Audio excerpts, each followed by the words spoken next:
Gérard Carrérou et Nicolas Bétou de l'Opinion. Bonsoir à tous les trois. Bonsoir.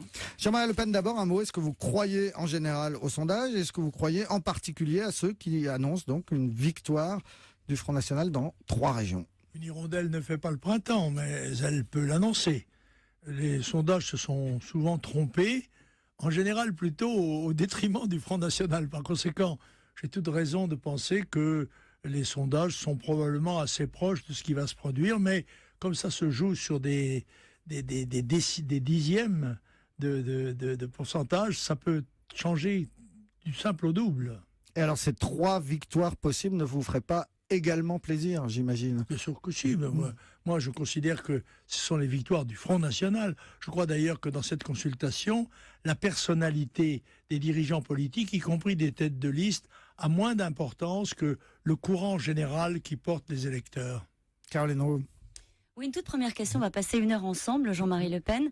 À quel titre vous vous exprimez ce soir? Vous avez été exclu du Front National, il y a une procédure en justice pour faire annuler cette décision. À quel titre vous vous exprimez devant nous? Je suis président du Front National, élu à l'unanimité par le président d'honneur, à l'unanimité par le Congrès de 2011. Je suis parlementaire européen. Et jusqu'à dimanche prochain, je suis président du groupe des élus régionaux de PACA. Donc vous vous considérez comme absolument légitime pour commenter l'actualité avec nous et celle du Front National en particulier. Et merci de m'avoir invité et d'avoir considéré comme tel. Alors, une première question peut-être sur l'actualité du jour. Pierre Gattaz qualifie le programme du Front National d'irresponsable. Extrême droite, extrême gauche, c'est la même chose. Mélenchon, Le Pen, même combat, dit le patron du MEDEF. Est-ce que vous considérez que Pierre Gattaz sort de son rôle? Écoutez, Pierre Gattaz s'exprime au nom du grand patronat. Je pense que ça doit aller assez mal dans les chaumières socialistes pour qu'on fasse appel au grand patronat pour venir au secours de la défaite socialiste. Mais je crois que son opinion est caricaturale. C'est facile de dire que le Front National ressemble à Mélenchon, tout ça est un peu grotesque. Je voudrais cependant rappeler quand même la responsabilité du grand patronat dans le phénomène qui menace d'être tsunamique, c'est-à-dire l'immigration massive. Il faut dire que le grand patronat, a toujours été favorable, et d'ailleurs, il a des raisons de se bien porter, puisque dans le fond, la seule chose qui se porte bien en France, c'est la bourse. Alors, par conséquent, M. Gattaz doit être très content, mais il a un peu une réaction d'enfant Gattaz, disons. Mais il est plus précis, hein. Il dit que la retraite à 60 ans, l'augmentation du SMIC, le retour au franc, qui sont dans le programme du Front National, ça va contre la croissance. Oui, mais ça, ce sont des affirmations qui ne sont pas démontrées. En l'occurrence, je n'étais pas, moi, personnellement d'accord sur le maintien du slogan « la retraite à 60 ans », d'autant qu'il est corrigé quand même par l'exigence d'un nombre comment dirais-je, d'années de cotisation, vous êtes 40 ans, je crois, dans le programme. De nombre d'annuités.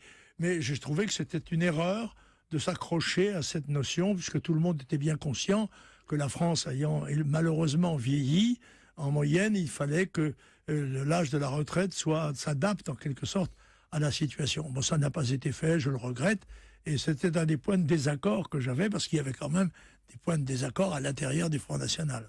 Nicolas Bétou. Vous dites que Pierre Gattaz représente le grand patronat. De mémoire, il doit y avoir quelque chose comme 750 000 entreprises et patrons adhérents au MEDEF. Il n'y a pas que des grands patrons parmi ces 750 000.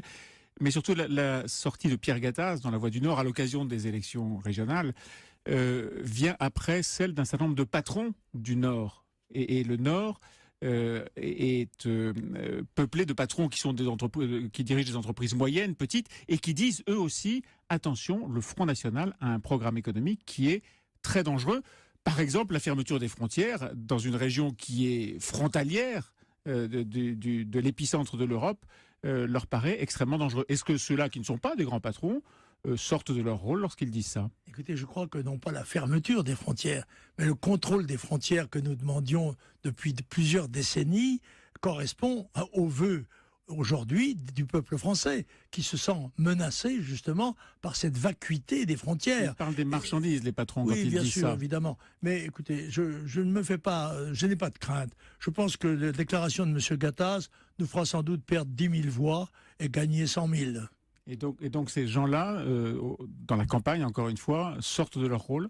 Oui, je pense qu'ils devraient s'acharner plutôt à fournir de l'emploi aux Français, à développer leurs entreprises, mais ils ont l'air de se contenter du gouvernement actuel puisqu'ils combattent ses adversaires.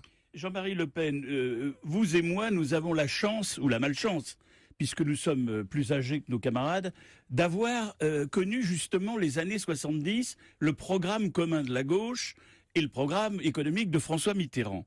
Or, on voit bien aujourd'hui qu'à cette époque-là, vous étiez contre le programme de la gauche et le programme économique de la gauche allié avec les communistes, vous étiez totalement contre.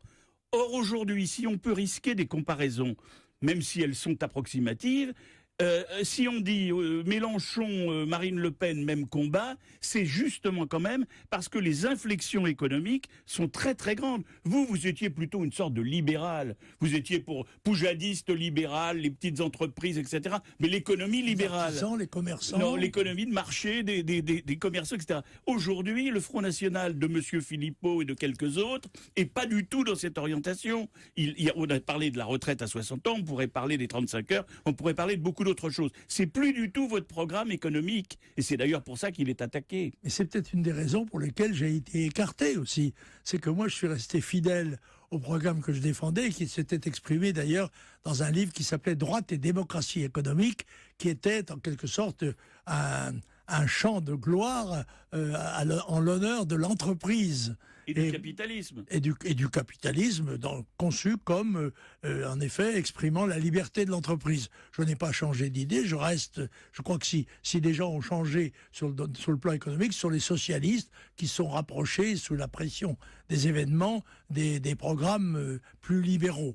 Mais en l'occurrence, c'était un des points avec lesquels je n'étais pas en accord avec M. Philippot et un certain nombre de dirigeants du Front National. C'était un mystère pour personne. Jean-Marie Le Pen est l'invité du Club de la Presse d'Europe 1. On revient après une première pause. Avec Jean-Marie Le Pen, le président du Front National face à Caroline Roux, Nicolas Bétou. Le président d'honneur du Front National face à Caroline Roux, Nicolas Bétou et Gérard Carrérou. On parlait des attaques du patronat et du MEDEF contre votre parti.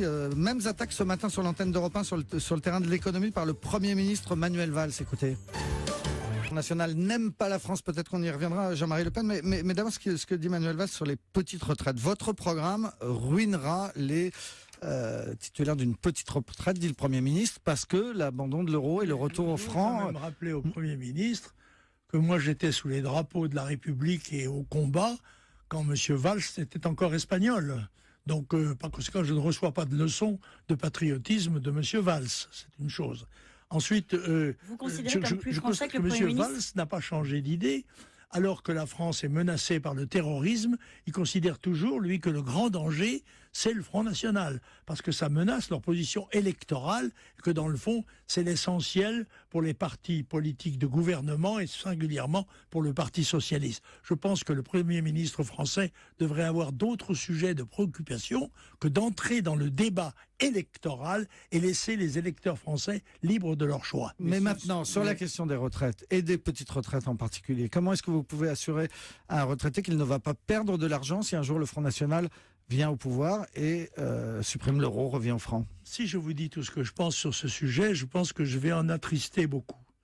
Parce que je suis de ceux qui pensent que nous sommes à la veille, mais ne saurais en dire exactement à quelle distance, d'un krach financier et monétaire qui peut mettre, si j'ose dire, pardon mesdames, cul par-dessus tête, nos économies et bien sûr les petites économies de nos concitoyens. Je pense donc qu'il y a des sujets beaucoup plus graves que des points, si j'ose dire, particuliers de telle ou telle politique. En l'occurrence d'ailleurs, je ne suis pas le porte-parole du Front National ni de sa politique. Je voudrais simplement faire une remarque. Je crois qu'il ne faut pas confondre le programme du parti politique avec les programmes des candidats aux élections présidentielles. Et très souvent, on fait cette erreur-là. On considère que c'est le programme du candidat à la présidence qui est le programme du parti. Le programme du Front National est élaboré par les congrès. Et pratiquement, il n'a pas beaucoup changé par rapport à la dernière production qui fait, je sais pas, 450 pages ou 500 pages. La sortie de l'euro, quand même, c'est à la fois le programme. De 2001, oui. Oui, c'est à la fois dans le programme et proclamé par la candidate du Front National. Je suis de ceux qui critiquent l'euro et qui critiquent l'Union européenne très sévèrement. Je le fais d'autant mieux que je suis parlementaire européen depuis plus de 30 ans. Et donc, dans cette atmosphère dans laquelle vous prédisez un krach monétaire et financier, vous pensez que ce serait le bon moment, par exemple, pour quitter l'euro et revenir à un franc français, j'allais dire, isolé sur la scène monétaire mondiale? Ce que nous proposions, ça n'était pas un départ individuel de la France, c'était l'organisation d'une sortie de l'euro. Autrement dit, Mais pour l'instant, il n'y a que la France qui veuille en sortir. Même les Grecs n'ont pas voulu en sortir. Oui, mais enfin, nous sommes aux élections régionales actuellement. Hein. Oui, mais on parle du programme. Nous ne sommes pas aux élections législatives où ces questions-là se débattront parce que les députés qui seront élus, parce que mettront en place un gouvernement qui appliquera une politique. Ce n'est pas le cas de l'élection qui va se produire dans quelques jours. Et donc, vous ne voulez pas répondre sur la sortie de l'euro et sur la fragilité éventuelle que ça procurerait au franc, encore une fois dans ce contexte que vous prédisez, catastrophique sur le plan monétaire. Je sais que la mer va se retirer, les palmiers vont mourir. J'ai entendu ça plusieurs fois au cours de ma vie politique, ces annonces catastrophistes d'une politique nouvelle. Chacun se disant, il vaut mieux garder ce qu'il y a, puisqu'après tout, on ne sait pas ce qui se produira demain. Ce que je sais, c'est que la situation créée par la permanence de l'euro et de notre adhésion à l'Union européenne conduit ce pays à la catastrophe économique, sociale. Et le franc résout quel problème? Le franc résout quel problème face à ce risque de catastrophe? Oui, je pense que c'est le retour à la responsabilité et à la souveraineté nationale, qui est abandonnée sans que personne ne s'y soit substitué. À la vérité, sinon une organisation bureaucratique, non élue, qui est la Commission européenne, et par conséquent, la direction de l'Europe est assumée par des fonctionnaires et non pas par des élus, sous le contrôle d'un Parlement dont le moins qu'on puisse dire est qu'il est un peu insuffisant, malgré ses 736 membres, je crois. Et dans ce domaine-là, il me paraît que la critique de la construction européenne, ou de ce qui a tenté de l'être, est tout à fait fondée. Pardon, mais dans votre esprit, une fois que la France est sortie de l'euro, il n'y a plus qu'une seule monnaie qui circule en France? Je veux dire, on ne peut plus payer qu'avec du franc? Pas du tout. Ou on peut payer avec les deux monnaies? Pas du tout. Nous avons toujours été d'accord pour qu'il y ait les deux monnaies. D'accord, donc dans les porte-monnaies de chacun, il y aura et des francs et des euros, et chacun pourra choisir de payer en francs ou en euros chez son marchand de légumes. Absolument. Et ce sera plus simple. Ou alors, moi, je lui conseillerais de mettre de côté quelques pièces d'argent. Et ce sera plus simple. Parce qu'on ne sait jamais ce qui peut arriver à nos comptes en banque. Ou d'or que vous n'avez plus, on vous les a pris. Je n'ai pas dit que c'était simple, mais la solution des problèmes n'est pas toujours simple. Et le fait de réclamer la simplicité peut être assimilé à du simplisme dans un certain nombre de cas. Caroline Roux. Moi, je vais vous avouer que je ne comprends plus rien au programme du Front National, Jean-Marie Le Pen. Ah bon? Oui, plus rien, parce qu'on assiste à quelques inflexions très notables. Alors, on vient de parler de la question de l'euro. Marine Le Pen donne le sentiment de rétro-pédaler en prenant ses distances. Elle veut maintenant un référendum. Sur les 35 heures, c'est pareil. Elle dit, non, quand même, les 39 heures, ce serait maintenant une nécessité. Sur les retraites, elle enterre tranquillement les promesses sur la retraite à 60 ans pour tenir compte maintenant de la question de la durée de cotisation. Alors, peut-être que vous pouvez nous éclairer sur la ligne économique du programme du Front National. Est-ce que, à votre avis, Marine Le Pen est en train de se convertir doucement au réalisme économique? Qui sait? Ça serait une bonne nouvelle. Personnellement, ça se rapproche tout à fait de mes idées. C'est la défaite de la ligne Philippot ou pas? Relativement sur certains points en désaccord, je constate que, comme sur beaucoup d'autres sujets, permettez-moi de le dire, sans vanité, Le Pen avait raison. C'est la défaite de la ligne Philippot sur la partie du programme économique? Alors, je pense que ces innovations étaient contestables et sont maintenant contestées à la fois par la réalité et, Dieu merci, paraît-il, par la présidente du Front National. Ou alors est-ce qu'elle lit les enquêtes qui disent que le point faible du Front National, ce sont les retraités, parce que ce sont eux qui s'inquiètent pour leur avenir, comme l'a dit Manuel Valls tout à l'heure. Pourquoi le programme régional du Front National peut inquiéter les retraités. Les retraites sont évidemment liées au niveau de l'activité économique et à la crédibilité de l'État débiteur de remplir sa fonction. Et malheureusement, c'est cela qui devrait leur faire peur. C'est la manière dont le pays a été et continue d'être géré. Le Club de la Presse avec Jean-Marie Le Pen, on revient avec juste après une deuxième pause. Le club de la presse d'Europe 1 avec le président d'honneur du Front National, Jean-Marie Le Pen, interrogé par Caroline Roux, Nicolas Bétou et Gérard Carrérou qui vous pose la prochaine question. Jean-Marie Le Pen, dans 5 jours, dimanche prochain, les élections devraient donner, selon les sondages, un Front National à plus de 30% dans 4 régions, d'après le sondage BVA, plus de 30% dans 4 régions et plus de 40% dans 2 régions, Nord-Pas-de-Calais et PACA. Alors, comment vous expliquez on est passé de 20 à 25 et puis là, je vous dis, plus de 30, plus de 40. Est-ce que vous pensez que la montée de ce Front National qui tétanise la gauche et la droite, c'est le titre du Monde aujourd'hui, est due en partie ou en grande partie aux attentats et aux 130 morts du 13 dernier, du 13 novembre dernier? Est-ce que vous pensez que c'est dû en grande partie à cela ou est-ce que ce sont des causes plus profondes, chômage et toutes les causes qu'on a déjà traitées à d'autres élections? Ou alors, autre hypothèse, est-ce que c'est parce que le parti a pris ses distances avec ce que vous représentiez? Oui. Je rappelle qu'il y a plus d'1 an déjà, j'ai fait en PACA 33% des voix aux élections européennes. Par conséquent, ce n'est pas nouveau. Et c'est plus de 40, là. Il est certain que l'aggravation, non seulement des événements criminels que nous avons connus, mais surtout du torrent migratoire dont les gens comprennent qu'il n'en est qu'à ses débuts.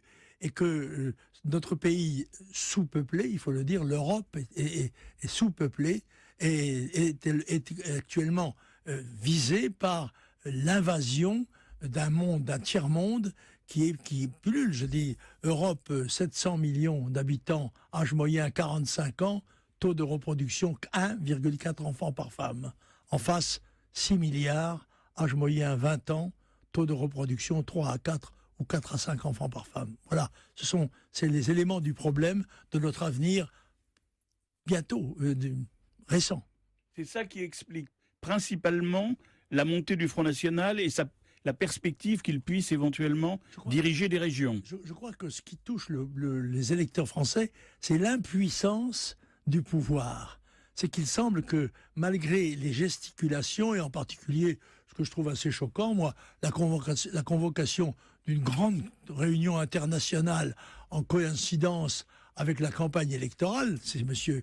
Hollande qui a décidé cela, n'est-ce pas? Vous parlez de la COP21. Comment? Vous parlez de la COP21. Oui, je parle de la COP21, et qui est organisée juste au même moment que les élections. Plutôt, je crois que ce sont les élections qui ont été placées au même moment. Alors, ceci pour faire bénéficier sans doute M. Hollande de l'image d'un grand chef mondialiste, mais je crois que ça ne touche pas les électeurs. Ça.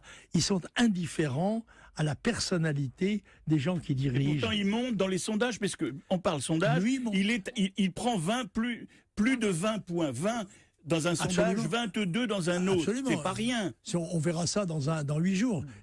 On sait que la roche tarpéienne est près du Capitole. Et je crois que ça n'engage pas le Parti socialiste, ni les candidats socialistes aux élections régionales. Mais la question de Gérard Carrérou était principalement sur les attentats. La question, c'était... Bien sûr, les attentats, tout à fait naturellement, les gens brusquement, il leur est révélé qu'ils sont sous la menace quotidienne, peut-être, d'attentats meurtriers, aveugles, dont ils peuvent être les victimes. C'est un peu le réflexe, pauvre moi, qui aurait pu être à leur place. Et c'est naturel. Et que les gens aient peur, c'est naturel aussi. Ils constatent qu'il y a une atmosphère d'insécurité de plus en plus grande. Et ils constatent surtout, avec indignation, que tous les gouvernements de droite et de gauche, au fur et à mesure que l'insécurité montait, désarmaient le pays en réduisant les crédits, les effectifs de l'armée, de la gendarmerie, de la police. Et c'est ça qui va faire, je crois, le résultat encore plus étonnant que nous le croyons dimanche prochain. Nicolas Bétou. Ça, ce sont les événements, j'allais dire, extérieurs à votre parti, ceux qui s'imposent, qui font le paysage politique. Est-ce qu'il n'y a pas aussi, dans les sondages que l'on lit avant ces élections régionales, entre 30 et 40% d'intention de vote prêtées par les sondeurs, est-ce qu'il n'y a pas aussi l'évolution assez profonde d'un certain nombre de points de doctrine du Front National, et en particulier ce qu'on a appelé la dédiabolisation? Vous disiez, il y a un peu plus d'un mois, avoir la preuve de la vacuité, je vous cite, la vacuité du rêve de dédiabolisation mené par la direction du Front National. Oui, sauf que, lorsqu'on voit les sondages, cette dédiabolisation, elle a l'air de fonctionner. Est-ce que ce n'est pas vous qui vous êtes trompé? Je ne crois pas du tout. Je crois que la réaction traduite par les sondages montre en effet le changement d'opinion des électeurs par rapport au Front National, ce qui n'a rien à voir avec la dédiabolisation, d'autant que je vous prie de remarquer que tous les discours de Marine Le Pen, si je puis dire, sont des discours jean-maristes. Ils ne s'écartent pas de la ligne politique que j'avais tracée et que Marine Le Pen a suivi tout à fait naturellement dans les dernières années. À un détail près, elle ne s'écarte pas de votre ligne jean-mariste, à un détail près, la question du détail. Oui, mais si on mesure l'importance, je crois qu'elle est dérisoire. Moi, je pense que c'est un prétexte. Je ne sais pas quelle est l'hypothèse qu'il faut retenir dans cette démarche. Je crois que la victoire du Front National se fera malgré l'éviction de Jean-Marie Le Pen et non pas à cause d'elle. Caroline Roux. Juste pour avoir vous connaissez parfaitement la carte électorale et les forces et faiblesses du Front National. À l'heure où nous nous parlons, à quelques jours du scrutin, à votre avis, combien est-ce que le Front National peut remporter de régions et lesquelles? Je pense que dans beaucoup de régions, le compte va être serré et que ça va un peu dépendre de l'attitude des différents partis politiques. Il n'est pas certain que le retrait du Parti socialiste, qui semble le grand vaincu déjà de cette affaire, soit bénéfique pour lui ni pour le candidat pour qui il se désistera. Ça peut être un effet tout à fait contraire et on peut avoir là des bouleversements politiques tout à fait imprévisibles compte tenu, comme je disais tout à l'heure, de l'extrême vacuité de l'opinion en face des problèmes gravissimes dont elle s'aperçoit qu'ils se posent à elle. Mais vous croyez au Front républicain, au réflexe qu'on appelle Front républicain, c'est-à-dire des socialistes qui votent pour les républicains, le parti, ou des républicains qui votent éventuellement pour le socialiste, si c'est le cas de figure? Est-ce que vous croyez à ça? Je crois que ce Front républicain est renié par ceux-là même qui en faisaient la promotion. Je crois que personne n'y croit au Front républicain. Et tout le monde s'interroge sur le point de savoir si le désistement ou le retrait de la liste socialiste n'aura pas un effet inverse à celui qu'il recherche. Et à votre avis, il se retirerait dans toutes les régions où le Front National aurait des chances de gagner? Je pense qu'il peut uniquement dans le Nord-Pas-de-Calais, par exemple?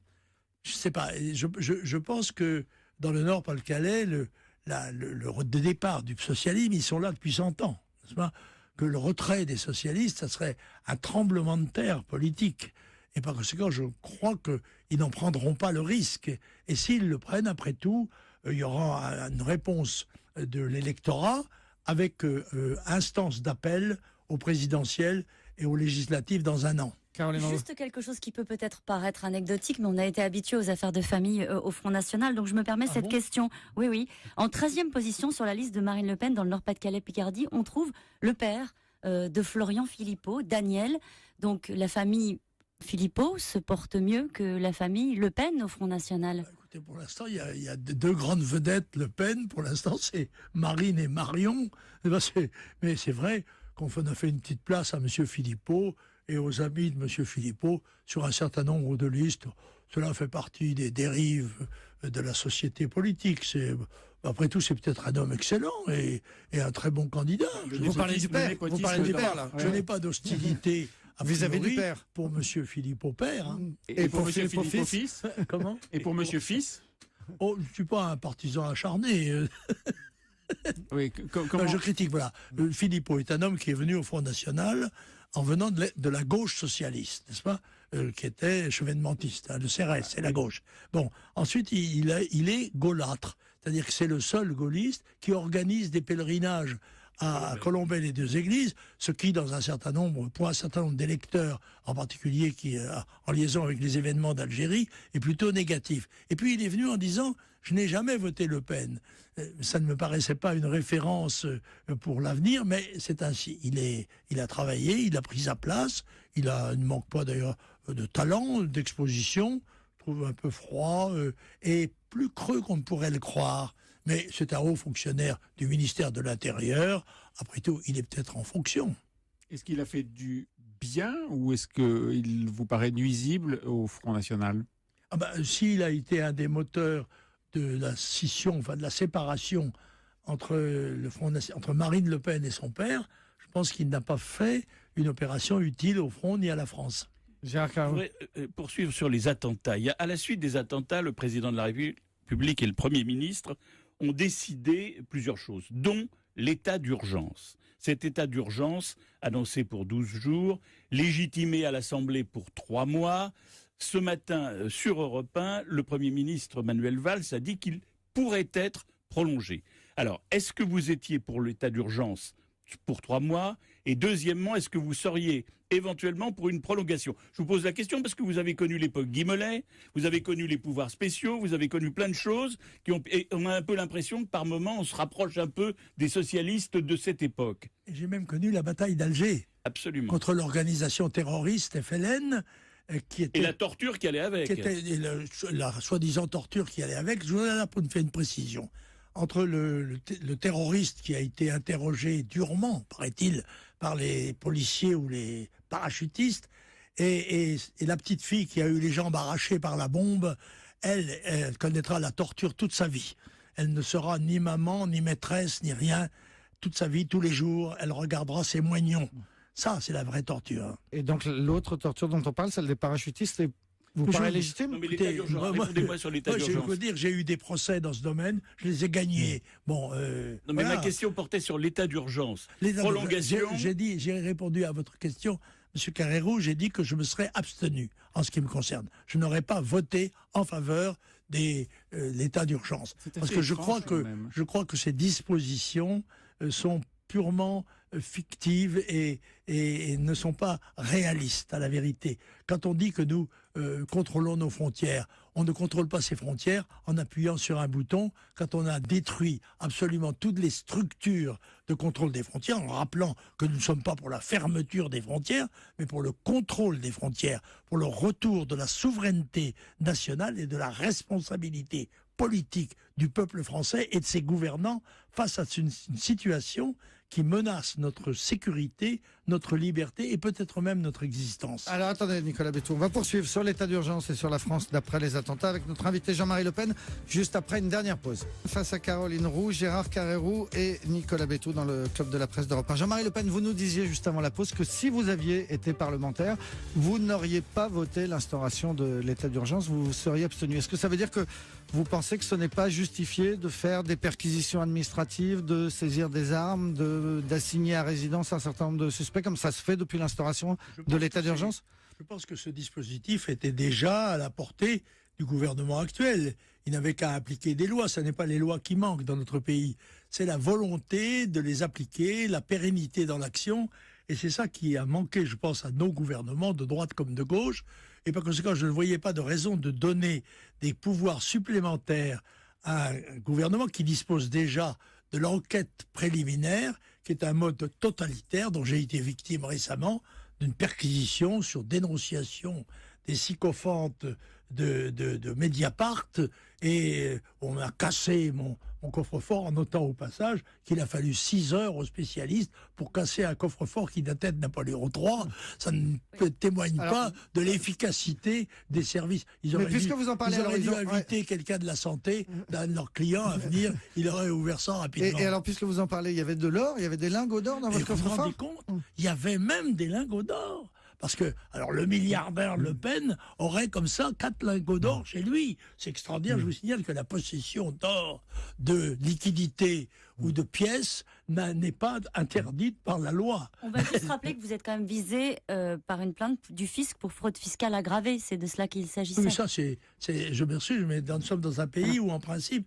il y a une présomption d'innocence. Or, cette démarche du parquet implique une présomption de culpabilité. Je ne suis pas coupable parce que le parquet de la République me poursuit. C'est à lui de le démontrer et nous verrons bien seulement. L'annonce aura été en première page des journaux ou en deuxième, et le non-lieu figurera en page 15 et en 3 lignes dans 1 mois ou 1 an. Alors attendez, pardon, c'était une parenthèse, mais on était sur l'état d'urgence. Et comme on est dans un contexte qui teinte aussi la campagne électorale, et donc les élections qui vont avoir lieu dans quelques jours, c'est quand même important qu'on comprenne bien pourquoi est-ce que vous seriez abstenu sur cet état d'urgence, de la même manière que les députés européens, dont vous faites partie, les députés Front National, ont refusé de tout temps l'instauration de ce qu'on appelle le PNR, c'est-à-dire au fond le contrôle des passagers aériens aux frontières. Comment est-ce que vous pouvez à la fois plaider pour plus de sécurité, de vigilance et au fond toutes les mesures policières dont on peut parler en ce moment et contre les moyens de les mettre en œuvre? Je pense, M. Bétou, que ça ne vous choquera pas que le Front National soit le défenseur des libertés des citoyens, qui sont déjà bien mises à mal par la pratique habituelle. Et je pense que les gouvernements disposent très largement des moyens d'appliquer la loi. Mais quand on sait, par exemple, que Mme Taubira ne veut pas mettre en prison les gens à moins de 5 ans de prison, qu'il y a 100 000... Non, attendez, juste, parce que ça revient souvent. Elle n'a jamais dit qu'on ne mettait pas les gens à moins de 5 ans de prison. Il y a 100 000 condamnés qui devraient être en prison et qui n'y sont pas, parce que contrairement à ce que j'avais proposé en 2002, on n'a pas construit de prison moderne, nouvelle et décente. Eh bien ça, nous payons là, évidemment, le prix d'un laxisme général. Mais chaque fois que le gouvernement, et d'ailleurs 99% des parlementaires, proposent et votent une mesure de durcissement général, vous les refusez. C'est un peu étrange, non ? C'est parce que je le refuse, parce que c'est une illusion. On veut donner en période électorale aux électeurs français l'impression que le gouvernement a la main ferme, alors qu'il a la main molle. Alors moi, je demande aux électeurs de ne pas avoir la main molle dimanche prochain. Mais vous aussi, vous faites ça. Quand vous dites, par exemple, rétablissons la peine de mort pour les terroristes, alors que vous savez très bien, parce que vous connaissez tout ça, on ne peut pas en fonction des accords européens. Mais c'est pour la raison pour laquelle je pense qu'il faudrait sortir de l'Union européenne, parce qu'elle nous contraint à des mesures qui sont contraires à l'intérêt général et même, je dirais, à la survivance de la France. C'est clair, ça. Et les fichiers S, par exemple, dont on a beaucoup parlé, qu'est-ce que vous en feriez si vous étiez... C'est pas les fichiers S qui manquent, c'est pas les dossiers des renseignements généraux qui manquent. Nous sommes espionnés en toutes circonstances par les radars, par les caméras, par les écoutes téléphoniques, etc. Ça n'est pas les moyens de surveillance qui manquent. Au contraire, je pense que les libertés ne cessent de se restreindre et qu'on a sacrifié, à mon avis, la sécurité et la notion de légitime défense et qu'on est obligé de la compenser par des mesures qui touchent l'ensemble du pays et qui accablent la population, alors que c'est le rôle de l'État de, en effet, si c'est nécessaire, de serrer la vis. Il a la possibilité de le faire. Non, juste la peine de mort pour des kamikazes, Jean-Marie Le Pen, je ne suis pas sûr que vous ne leur rendiez pas service. Peu importe, c'était une parenthèse. J'ai juste des chiffres. Vous avez raison de noter que c'est une innovation extraordinaire dans la guerre civile, en quelque sorte. C'est qu'il y a maintenant des gens qui préfèrent se faire sauter plutôt que d'être arrêtés. Je voulais juste vous donner quelques chiffres. Vous parliez de la fermeté affichée du gouvernement. 1300 perquisitions, 165 interpellations, 142 gardes à vue, la saisie de 230 armes. Les gens qui vous écoutent, après ce qu'ils ont vécu, ils sont plutôt contents de ces résultats-là. Vous voyez ça ? Non ? Je trouve que vous êtes du côté je sais pas, des interpellés. Je veux savoir combien de gens seront maintenus, seront mis en détention ou seront poursuivis à partir de ces perquisitions et de ces arrestations. 165 interpellations. Vous trouvez qu'elles sont injustifiées? 165 Je ne dis pas qu'elles sont injustifiées. Et je dis pourquoi n'ont-elles pas été faites avant? Juste sur le PNR, la question de Nicolas Bétou, vous n'avez toujours pas bien expliqué pourquoi au Parlement européen vous votez contre ce fichier qui est censé nous protéger en fichant les passagers des transports aériens. C'est vrai. Parce que je pense que c'est une formule, Jean-Marie Le Pen. Ils contraignent plutôt les honnêtes citoyens que les méchants. Mais c'est quand même une façon de capter les méchants, de les trouver, de les suivre, non? Oui, on peut ne pas d'accord sur la technique employée. Moi, je dois dire que les initiatives européennes dans ce domaine me paraissent toujours suspectes. Et donc on ferme les frontières, mais on laisse les gens voler comme ils veulent. On ne ferme pas les frontières, on les contrôle. On contrôle, mais on laisse les gens voler comme ils veulent. Mais ça, c'est un contrôle. Mais en fait, on ne les contrôle pas. Vous savez bien qu'on peut passer ces frontières, même aujourd'hui, avec tout ce qu'on veut. Ça n'est pas ça qui arrêtera le torrent migratoire qui est en train de déferler sur l'Europe et sur la France et qui va continuer de le faire dans les semaines et les mois qui viennent. Une toute petite question. Au lendemain ou au surlendemain des attentats, tous les partis politiques ont été reçus par François Hollande à l'Élysée. Marine Le Pen y est allée avec Florian Philippot et Nicolas Bay. Vous y seriez allé, vous? J'ai été plusieurs fois déjà reçu, oui, bien sûr. Oui. Pourquoi pas, c'est normal. Ça me paraît appartenir aux règles élémentaires de la vie démocratique. Et pour autant, je ne suis pas d'accord. Je n'aurais pas dit au président de la République que j'étais forcément d'accord avec sa politique. C'est ce qu'on a cru noter ce soir. Merci beaucoup. Jean-Marie Le Pen, président d'honneur du Front National, était l'invité du Club de la Presse.